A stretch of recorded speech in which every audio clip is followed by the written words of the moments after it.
2026માં પહોંચતા પહેલાં જ આપણે નવા એક્સપિરિયન્સ કરવાનું ચાલુ કરી દીધું છે. સવારમાં પહેલાં જોગિંગ કરવા વહી ગઈ અને મારે એક્ઝામ આપવાને તે એક્ઝામ શેની છે હું તમને થોડાક દિવસ પછી કહી દઈશ. ડેલી મારા વ્લોગ જોતા રહેજો તો તમને આઈડિયા આવી જશે.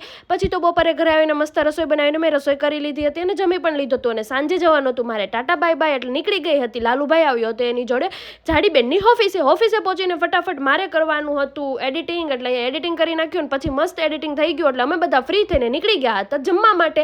સૌથી પહેલાં તો અમે લોકો બધા ફ્રેન્ડ લોકો ભેગા થઈ અને પછી આવી ગયા હતા અમે લોકો ગુજ્જુસ ચીઝ અંગુરીમાં. આની ચીઝ અંગુરી એટલી જોરદાર હતી અને મેં મારી સેવાનું કામ કરી નાખ્યું હતું. મારા મિત્રોને ખવડાવી દીધું હતું જોરદારનું ગુજ્જુસ ચીઝ અંગુરીનું ચીઝ અંગુરી મસ્ત મારા હાથે બધાને પીરસ્યું અને પરાણે મેં કીધું કે ખાજો ભૂખ્યા રહેતા ને. અને શાક એટલું બધું ટેસ્ટી હતું એટલે આપણે બાજુવાળાની પ્લેટમાંથી હાથ મારીને ખાવાનો ચાન્સ મૂક્યો નહીં. પણ બાજુવાળી પણ ટીટી એટલી ભૂંડી હતી એણે મને ખાવાની ના પાડી દીધી. હું તને મારી પ્લેટમાંથી નહીં આપું. અરે કાંઈ વાંધો નહીં બેન, માતાજી સુખી રાખે તને. પછી તો આગળ જતા અમે લોકો નીકળી ગયા હતા જોરદારની નવી જગ્યાએ જવા માટે. લોકો પણ અહીંયા આવે ને અમને પણ લાગ્યું કે ટ્રાફિક બહુ છે પણ ટ્રાફિકને સાઈડમાં મૂકીને અમે લોકો ફાઇનલી પહોંચી ગયા હતા ફન સ્ટ્રાઇકમાં. અહીંયા લોકો નવા એક્સપિરિયન્સ કરતા હતા ને અહીંયા પાર્ટી પણ ચાલી રહી હતી કેમ કે છે 31st. પણ અમે પાર્ટીને સાઈડમાં મૂકીને આવી ગયા હતા અહીંયા કાર્ટિંગ જોવા માટે. પણ આ જોઈને અમને પણ એવું થયું કે 2026 છે તો આપણે પણ 2026માં નવા એક્સપિરિયન્સ કરવા જોઈએ ગાઈઝ.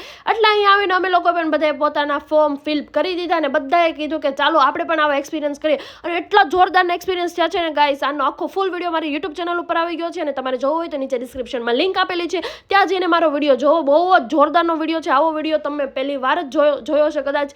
અને બસ સાંજે અમે કરી લીધું મસ્ત બોલિંગ અને આજનો વિડીયો અહીંયા જ એન્ડ કરું છું. તમારું 2026 બહુ સારું જાય અને આજનો દિવસ તમારો કેવો થયો કમેન્ટમાં જરૂર